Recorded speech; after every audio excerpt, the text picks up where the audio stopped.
Bien, vamos a comenzar este video de repaso. ¿Sí? Vamos a trabajar en los conceptos más importantes de calor y temperatura.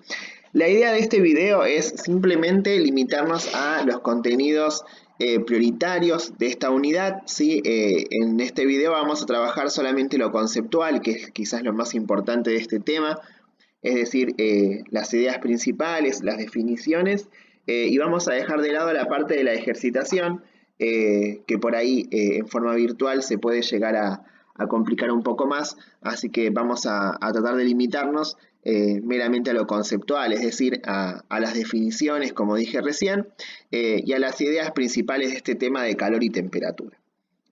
Bien, primero que nada, ¿sí? Lo que hay que explicar, lo que hay que definir es que la palabra calor en físico-química no significa lo mismo o no representa lo mismo para la cual lo usamos en el ámbito cotidiano, ¿sí? Comúnmente nosotros decimos que hace mucho calor, ¿sí? Y eso se referencia a los días por ahí de verano, de primavera, en donde las temperaturas son altas o tienden a ser elevadas.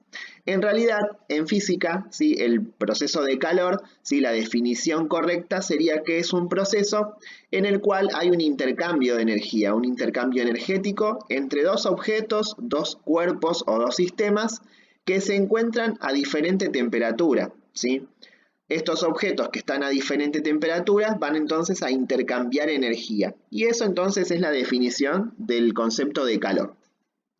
¿Por qué estos objetos van a intercambiar energía, digamos? Debido a que están justamente a diferente temperatura. Vamos a tener siempre un objeto, ¿sí? Que va a estar a una temperatura más baja y un objeto que va a estar a una temperatura más alta, ¿sí? Y entre ellos, debido a esta diferencia, entonces se va a dar este intercambio de energía. Como vemos ahí en la imagen, ¿sí? Podemos imaginar que dentro de la taza hay café caliente, ¿sí? O té caliente o mate cocido, alguna bebida caliente, ¿sí? Y al estar más caliente el té que las manos de la persona que sostiene la taza, en este ejemplo podemos ver un intercambio de calor o un proceso de calor.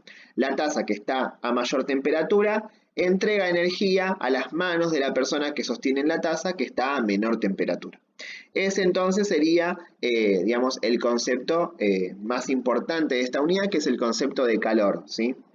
Eh, Tengamos en cuenta, sí, que este proceso de calor siempre se va a dar cuando estos objetos estén a diferente temperatura, ¿sí? Cuando los objetos alcancen el mismo valor de temperatura, ese proceso de calor se va a detener. ¿Qué quiere decir?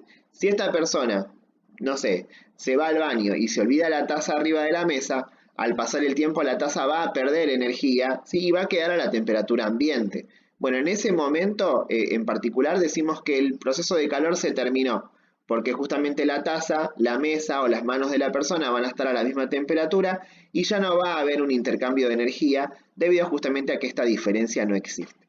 Entonces, en cuanto al calor, podemos diferenciar estos dos momentos. El proceso de calor siempre se va a dar cuando los dos cuerpos u objetos estén a diferente temperatura y este proceso se va a detener o se va a terminar cuando los dos objetos o cuerpos alcancen el mismo valor de temperatura.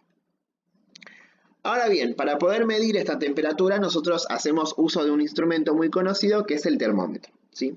Estos termómetros nos sirven para poder medir la temperatura de los objetos. Sí, vamos a encontrar principalmente dos tipos de termómetros, que son los termómetros clínicos, como dice ahí la imagen, y los termómetros ambientales. Los termómetros clínicos son aquellos que son utilizados más que nada en el ámbito de la salud y que sirven para medir la temperatura corporal, ¿sí? Para saber si tenemos fiebre.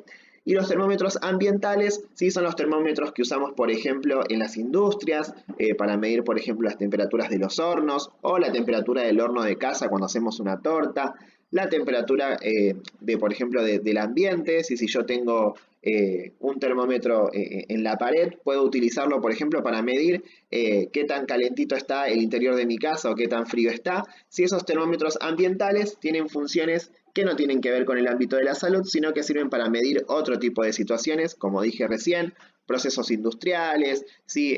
La cocción de un alimento, la temperatura del interior de mi casa, etc. ¿Sí? Dentro de los termómetros clínicos tenemos los que son de mercurio, sí, que se dicen que son analógicos, que tienen rayitas y que yo voy a tener que leerlo, digamos, de una forma un poquito más compleja, ya que va a funcionar como como una regla, digamos, en donde el mercurio se va a ir expandiendo y digamos, dependiendo de esta situación voy a registrar una temperatura u otra. Y tenemos los termómetros digitales, que son aquellos que no son analógicos, es decir, no están graduados, sino que directamente el valor de la temperatura me la va a mostrar un visor, ¿sí? En forma digital, ¿sí? Como por ejemplo los relojes digitales o la hora que vemos, por ejemplo, en la computadora. Los termómetros ambientales obviamente también se van a dividir en estos dos grupos. Si bien ahí la imagen me dicen que tengo termómetros de alcohol, digitales o de aguja, la diferencia principal es esta, ¿sí? Es que algunos son graduados, ¿sí? Tienen rayitas para que nosotros podamos ir contando la temperatura, y los otros son digitales. Directamente el valor de la temperatura me va a aparecer en la pantalla. Bien, para poder medir esta temperatura nosotros usamos tres escalas, ¿sí? Que es la escala Fahrenheit, la escala Celsius y la escala Kelvin. Las tres son correctas, las tres sirven para medir la temperatura, y la única diferencia es que cada país del mundo elige una para justamente realizar sus mediciones de temperatura. La más popular o la más frecuente es la escala de Celsius o la escala centígrada, que es la que usamos en Argentina y en la mayoría de los países del mundo. La escala Kelvin se utiliza en el ámbito de la ciencia y la escala Fahrenheit se utiliza principalmente en Estados Unidos, algunas partes de Canadá y algunas partes de Francia. Bien, acá vemos algunos ejemplos de este proceso de calor, ¿sí? En donde se da una transferencia de energía. Vamos a explicar solamente algunos de ellos. Por ejemplo, la imagen, ¿sí? De la chica que está tomando sol, ¿sí? Obviamente el sol está a mayor temperatura que nuestro cuerpo y por ende cuando justamente nos exponemos al mismo, el sol está a mayor temperatura, nuestro cuerpo está a menor temperatura y por eso nuestro cuerpo recibe la energía del sol, y ese sería un ejemplo del proceso de calor. Otro ejemplo, así como vemos ahí, la olla, ¿sí? Cuando la colocamos sobre la hornalla.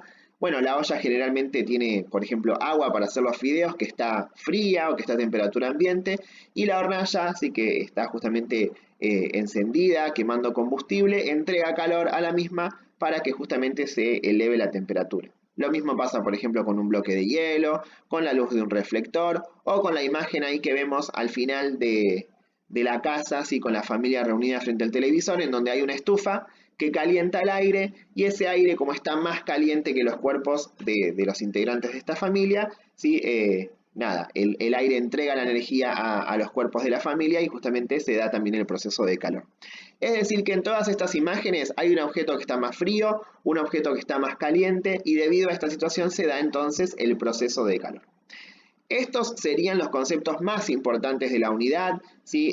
Estos conceptos van a ser preguntados en las actividades que voy a enviar acompañando el mismo, así que espero que les haya servido, ¿sí? Y entendiendo simplemente estas ideas, alcanzaríamos los contenidos de esta unidad, así que bueno, cualquier cosa o cualquier duda que tengan, me consultan.